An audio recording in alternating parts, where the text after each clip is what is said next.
Hi everyone, welcome to my channel. Hit subscribe and like so you can enjoy your moment of pause. One fine morning, my mom and I just decided to go to IKEA to check out some stuff, see what's new, and of course, we wouldn't miss the world for the food in IKEA. I hope you'll enjoy this video.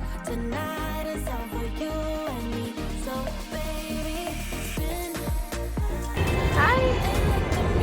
We have nothing in particular to buy, but just to update ourselves with some stuff from IKEA. See ya! A few moments later. My mom said wala daw siyang kailangan, pero ito na. Oh.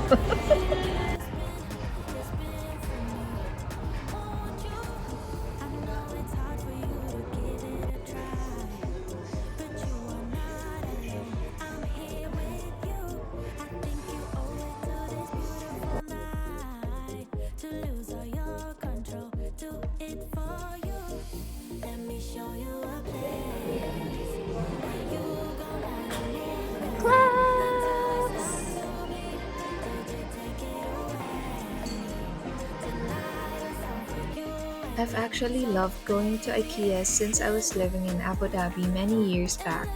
And even if you don't intend to buy anything, I feel like walking around any IKEA store gives a certain feeling of therapy.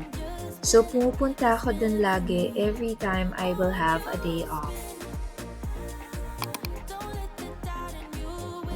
Carrot cake or cheesecake? Carrot cake.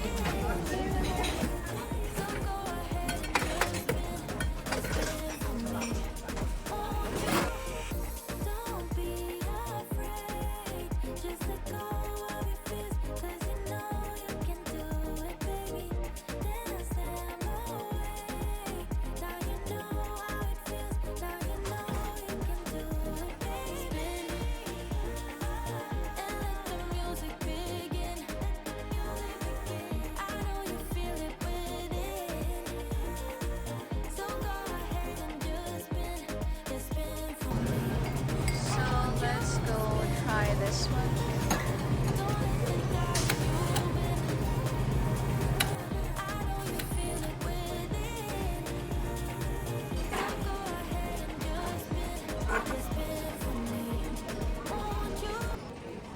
At that very moment, wala na akong maisip, but I felt so lucky that I still have a mom who's healthy and who I can have a meal with and have meaningful conversations with. My mom and I didn't really have the perfect relationship before, but now that I am 42, I can only appreciate all the great things that she did for me and to raise her children all by herself. Hindi yun madali para sa kanya, being a single mom. And to all single moms or single dads out there, I truly admire your strength and willpower to live your best life through taking care of others. I am also so very grateful for my mom because she was the one who supported me in my coaching journey.